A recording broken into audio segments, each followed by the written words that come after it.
Hi everyone, how are you all. So आ चुके हैं हम अपनी केमिस्ट्री के लास्ट वीडियो में। अब तक आपने देखा था कि हमने पूरी एक्सरसाइज के सॉल्यूशन कर चुके हैं, बस थोड़े से कुछ क्वेश्चन लास्ट के बच चुके हैं हमारे पास। तो चलिए without any further due let's start. लेकिन आज स्टार्ट करने से पहले बोलूँगा कि जल्दी से वीडियो को लाइक कर दो और वीडियो को शेयर कर दो, ठीक है। जल्दी से वीडियो को आप शेयर कर दो, ठीक है, ताकि जो आपके दोस्त हैं वो भी इस चीज़ से नॉलेज गेन कर पाए। Share the video.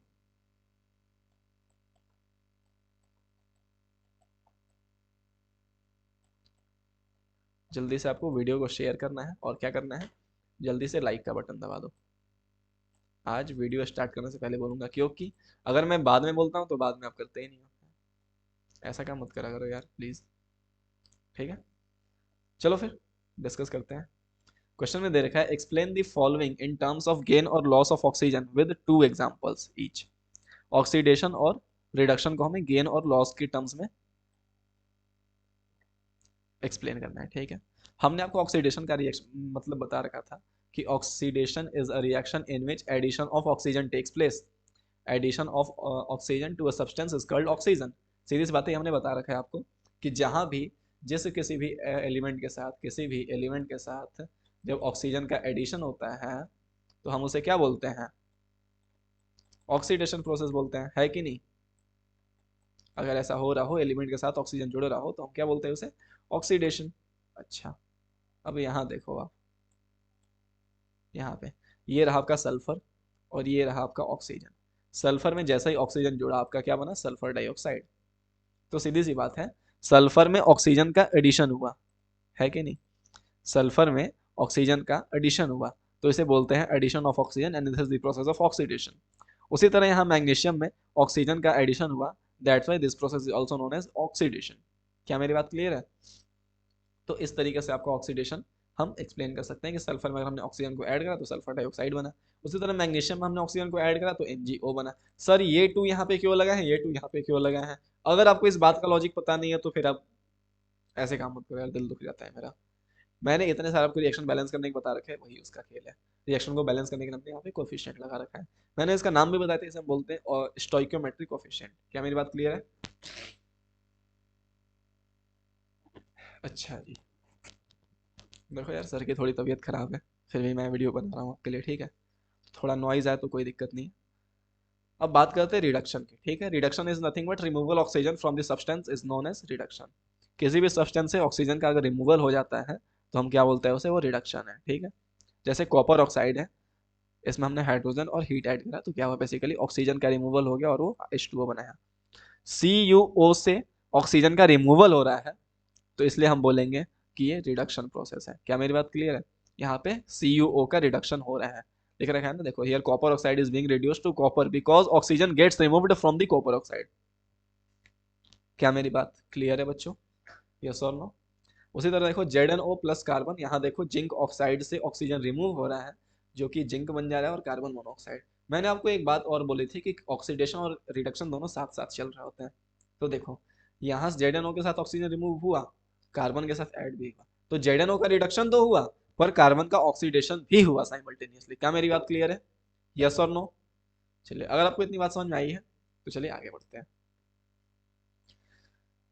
A shiny brown colored element X on heating in air becomes black in color. Name the element and black colored compound. ठीक है, बोल रहे हैं हमें कि एक शाइनी ब्राउन कलर का एक कंपाउंड है जिसे हम एलिमेंट है जिसे हम X बोल रहे हैं, और जब एयर में के कांटेक्ट में आता है तो ब्लैक कलर का हो जाता है। वो क्या है, देखो कॉपर जो है हमारा ब्राउन कलर का होता है और जब वो ऑक्सीजन से रिएक्ट करता है तो कॉपर ऑक्साइड बनाता है which is nothing but brown in colour, sorry black in colour. तो हमारा X जो एलिमेंट है वो कॉपर हुआ, ठीक है। और रिएक्शन होने के बाद क्या बनाता है, कॉपर ऑक्साइड बनाता है। क्या मेरी बात क्लियर बच्चों। देखो बहुत ही छोटे छोटे सवाल है, ठीक है, इनके ज़्यादा एक्सप्लेन करने की जरूरत नहीं है। जहाँ एक्सप्लेन करना था मैंने पूरा टाइम लेकर एक्सप्लेन करा है, क्यों ना वीडियो 1 घंटे की बने, 40 मिनट की बने, 50 मिनट की बने, मैंने ये टाइम का फिक्र नहीं करा है, ठीक है। तो अगर आपको ऐसा लग रहा है कि मैं जल्दी कर रहा हूँ तो इसमें कुछ एक्सप्लेन करने की जरूरत भी नहीं है, आप सीधा पढ़ के समझ लगते हो। फिर भी मैं बता दे रहा हूँ आपको, एक्सप्लेन कर दे रहा हूँ। आप सारे क्वेश्चन आंसर को पेन पेपर से एक नोट्स बना लेना आप, ठीक है। मैं जो भी कॉन्सेप्ट एक्सप्लेन करता हूँ आप वीडियो को पॉज कर करके उन्हें नोट करा करो, ठीक है। उन्हें नोट जरूर करा करो क्योंकि एग्जाम के टाइम में आपको अपने दोस्तों से नोट्स मांगने की जरूरत नहीं पड़ेगी, ठीक है। आप हमारे वीडियो के नोट्स से ही, आप जो खुद से सेल्फ नोट्स बनाएंगे उससे आप सारे काम कर सकते हो। क्या मेरी बात क्लियर है बच्चों, ठीक है। देखो बोल रहा है कि हम पेंट क्यों लगाते हैं, भैया बचपन से देखते आए वो दरवाजे पे पेंट करते हैं, हर चीज पे पेंट करते हैं, क्यों करते हैं ऐसा? बस इसलिए क्योंकि आयरन के जो पार्टिकल्स हैं, जो आर्टिकल्स हैं, वो एयर के कांटेक्ट में ना आए, और एयर के कांटेक्ट में अगर डायरेक्ट नहीं आएंगे तो क्या होगा? रस्टिंग नहीं होगी, सीधी सी बात है। ये मान लो कि ये आपका कोई लेयर है, ये मान लो आपका कोई आयरन का लेयर है, इसके ऊपर हमने क्या करा, एक पेंट की लेयर चढ़ा दी, इसके ऊपर हमने एक पेंट की लेयर चढ़ा दी। अब इससे क्या हुआ, जो ऑक्सीजन है हवा में, जो हवा में ऑक्सीजन है, जो H2 है, वाटर है, जो वाटर है, ये सब क्या है, डायरेक्ट कांटेक्ट में नहीं आ रहे ना आयरन के, ये सिर्फ पेंट के कांटेक्ट में आ रहे हैं, पेंट के लेयर के कांटेक्ट में आ रहे हैं। अब डायरेक्ट कांटेक्ट में नहीं आएंगे तो क्या है, सीधी सी बात है कि वो डायरेक्ट रिएक्शन नहीं कर पाएंगे, और जब रिएक्शन नहीं कर पाएंगे तो आयरन ऑक्साइड नहीं बन पाएगा, और अगर आयरन ऑक्साइड नहीं बन पाएगा तो सीधी सी बात है, उन पे जंग नहीं लगेगी, मतलब वो कोरोड नहीं होंगे, उनकी रस्टिंग नहीं होगी। क्या मेरी बात क्लियर है?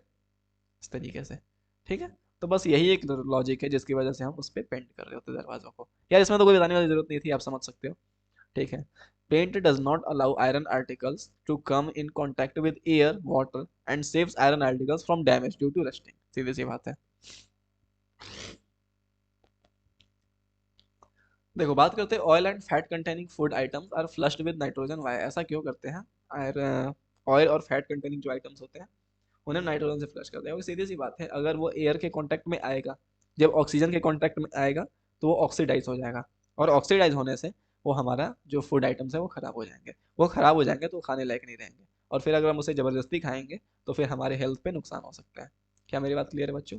तो इसलिए हम जो फूड कंटेनिंग आइटम्स होते हैं उन्हें नाइट्रोजन से फ्लश करते हैं, ठीक है। अगर इतनी बात समझ में आई हो तो नेक्स्ट क्वेश्चन को डिस्कस करते हैं, explain the following terms, corrosion और रेंसिडिटी। देखो मैंने थ्योरी लेक्चर में ऑलरेडी इसे डिस्कस कर चुका है, ठीक है, फिर भी चलो डिस्कस कर लेते हैं। कोरोजन क्या होता है? It is the process in which metal are eaten up by gradually by the action of air, moisture and और केमिकल, ठीक है, ऑन देयर सरफेस। क्या होता है, हमारा जो कोई एलिमेंट है, कोई मेटल है, बेसिकली मेटल जो है ऑक्सीजन और वाटर के कांटेक्ट में आने के बाद वो कोरोड हो जाता है, वो अपनी ऑक्साइड फॉर्म बना लेता है, एंड दस और ड्यू टू दिस प्रोसेस क्या होता है कि मेटल धीरे धीरे कोरोड होने लगता है, वो धीरे धीरे उसका क्षरण होने लगता है, क्षरण मतलब कि उसका बिल्कुल नुकसान होने लगता है मेटल का। जैसे आप आयरन था यहाँ पे, पर जैसे इसने कंपाउंड बनाया आयरन ऑक्साइड, तो अब ये आयरन नहीं रहा, आयरन नहीं रहा तो ये फिर इसका नुकसान होने लगा इस मेटल का, ठीक है। जब ये आयरन नहीं रहा, रिएक्शन कर करके हमारा धीरे धीरे कंपाउंड खत्म होने, आयरन खत्म होने लगा ना, बेसिकली खत्म होने लगा, खत्म होने के बाद क्या बनने लगा, हमारे पास आयरन ऑक्साइड बनने लगा, जैसे हम जंग बोलते हैं, रस्ट, ठीक है, रस्ट को हम क्या बोलते हैं, जंग बोलते हैं। तो वही हमने बेसिकली, इससे क्या हुआ कि हमारा आयरन ऑक्साइड का फॉर्मेशन, मतलब रस्टिंग का फॉर्मेशन हुआ, and this process is known as corrosion. Corrosion हमने अलग अलग टाइप के डिस्कस कर रखे थे, 3 टाइप के कोरोजन, ठीक है। तो अगर आपको नहीं याद है तो आप थ्योरी लेक्चर में चले जाओ और जाके देख लो, ठीक है। I think second last question में, आई थिंक फोर्थ वीडियो मैंने डिस्कस करा होगा, एग्जैक्ट मेरे को याद नहीं, पर मैं डिस्क्रिप्शन में दे दूंगा लिंक, ठीक है। नेक्स्ट क्वेश्चन में देखा है कि रैंसिडिटी क्या होती है। रैंसिडिटी मैंने फिर से बता रखा था कि जो फूड कंटेनिंग आइटम होते हैं वो एरियल ऑक्सीडेशन, ऑक्सीजन से रिएक्ट करके ऑक्सीडेशन प्रोसेस कर रहे होते हैं। ऑक्सीडेशन प्रोसेस प्रोसेस होने के दौरान उसकी अनप्लीजेंट स्मेल हो जाती है और टेस्ट इज बिल्कुल खराब हो जाता है, and this process is known as rancidity. क्या मेरी बात क्लियर है? इससे क्या होता है, हमारे फूड आइटम जो है स्पॉइल हो जाते हैं, और सीधे जाते हो खाने लायक नहीं रहते, ठीक है। इसलिए हम क्या करते हैं, उसे एंटीऑक्सीडेंट की हेल्प से उसे हम बचाते हैं। एंटीऑक्सीडेंट इज जैसे कि हम नाइट्रोजन से हेल्प फ्लश कर दिया या अलग अलग चीज़ें करी, इसका हमने डिटेल डिस्कस कर रखा है अपने वीडियो में, ठीक है, थ्योरी वीडियो में हमने डिस्कस कर चुका है। अब अगर आपको कॉन्सेप्ट अच्छे से डिस्कस करना है तो आप जाके देख सकते हैं वीडियो। क्या मेरी बात क्लियर है बच्चों? तो इस तरह से हमारा केमिस्ट्री का फर्स्ट चैप्टर खत्म होता है, ठीक है बच्चों। इस तरह से आप लोग सपोर्ट करते रहो, ठीक है। जैसे जैसे आप सपोर्ट करते जाओगे हमारा एक फर्स्ट चैप्टर खत्म हो गया, हमने कंप्लीट थ्योरी भी डिस्कस कर ली, ठीक है।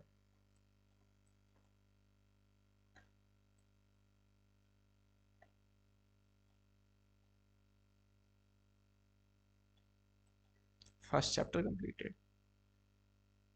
हमने क्या क्या डिस्कस किया, देखो हमने थ्योरी डिस्कस कर लिया कंप्लीट, जितने न्यूमेरिकल डिस्कस करने लायक थे, न्यूमेरिकल में तो वैसे कुछ था नहीं, बस रिएक्शन बैलेंस करना था, तो हमने न्यूमेरिकल भी कर लिया। और क्या करा, सबसे इंपॉर्टेंट चीज जो कि आपके एग्जाम में बहुत काम आने वाला, दैट इज एनसीईआरटी सॉल्यूशन। मैंने हर एक एनसीईआरटी के सॉल्यूशन को डिस्कस कर लिया, ठीक है। अब मुझे लगता है कि मेरी तरह से ये चैप्टर खत्म हो चुका है, ठीक है। तो अब आपको क्या करना है, इसके अगर आपने नोट्स बना रखे हैं तो बहुत अच्छे, आप नोट्स को रिवाइज करो। अगर नहीं बना रखे तो आप नोट्स बना लेना। और क्या करना है, हमारे वीडियो को लगातार देखते रहो ठीक है, वीडियो को देखते रहो ताकि आप कंटेंट हमेशा लेते रहो और दोस्तों के साथ शेयर करते रहो।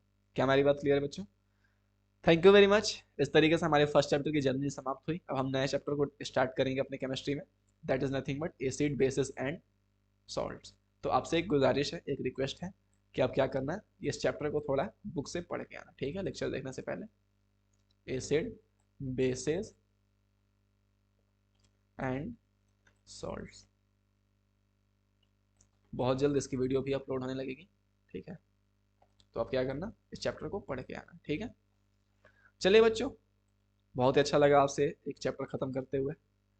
तो हमारे फिजिक्स और मैथ्स के भी कंटेंट चल रहे हैं ऑलरेडी, यूट्यूब पे ऑन गोइंग है, आप उन्हें भी जाकर पढ़ सकते हो, ठीक है। थैंक यू वेरी मच बच्चों for watching this video. Bye bye and take care.